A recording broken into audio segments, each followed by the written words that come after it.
بصي، خليني أسألك بصراحة، هو أنت شايفة عصبية جوزك بس ما سألتيش نفسك إيه اللي وصله للعصبية دي؟ شايفة صمته بس عمرك سألتي نفسك هو سكت ليه؟ ولا الصمت عندك بقى دليل إنه مش مهتم؟ أنت شايفة إن عمره ما بيساعدك في طلباتك، بس عمرك سألتي نفسك هو راجع من بره شايل إيه جواه؟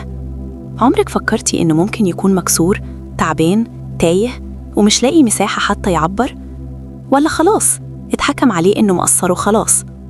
هو ليه لما يتأخر في طلب أو يقصر غصب عنه تقوم الدنيا عليه، لكن لما ينجح ويوفر ويحمي ويشيل الهم ما فكرتيش تقوليله تسلم، ربنا يخليك لينا؟ هو التقدير بقى صعب للدرجة دي؟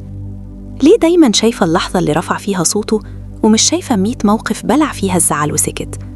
ليه مركزة في يوم رجع فيه متعكنن ومش شايفة سنين كان بيجري فيها علشان يريحك؟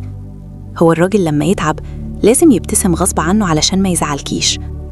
خليني أقولك حاجة يمكن تكون تقيلة، الراجل ما بيسكتش علشان مش فارق معاه، الراجل بيسكت لما يحس إن كلامه مش هيتفهم، بيسكت لما يحس إن أي محاولة شرح هتتقابل بلوم أو مقارنة أو اتهام إنه مقصر. انت شايفة إنه ما بيساعدكيش، طب هو شايف إيه؟ شايف نفسه بيحاول يوفر، يحمي، يشيل مسؤولية يمكن انت نفسك ما تعرفيش حجمها قد إيه.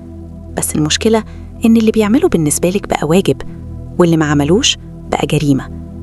تعرفي إن في رجالة بتتحول لعصبية وصمت مش علشان طبيعتهم كده، لكن علشان اتكسرت من كتر ما حست إنها مش متقدرة؟ الراجل لما يحس إنه مهما عمل مش كفاية بيبدأ ينسحب، مش لازم يمشي، لأ، ينسحب وهو معاكي، ينسحب بقلبه، بروحه، باهتمامه. وساعتها انت بتقولي هو اتغير ليه؟ بقى بارد ليه؟ بقى ساكت ليه؟ طب سألتي نفسك يمكن هو تعب من إنه يحاول لوحده؟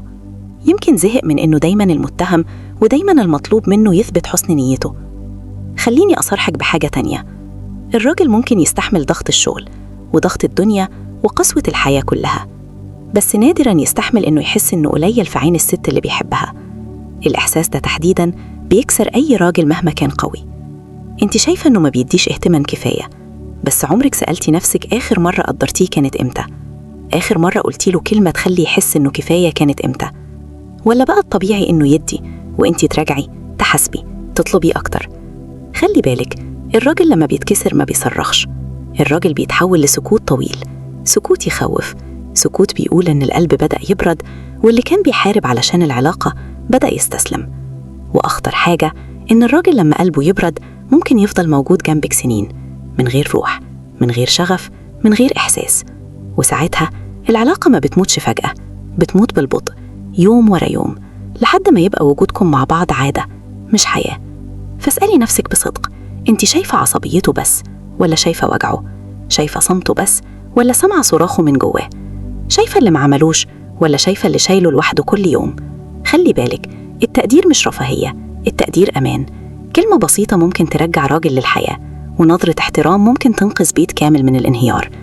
لأن أخطر حاجة مش إن الراجل يمشي، أخطر حاجة بجد إنه يفضل وهو خلاص مش موجود.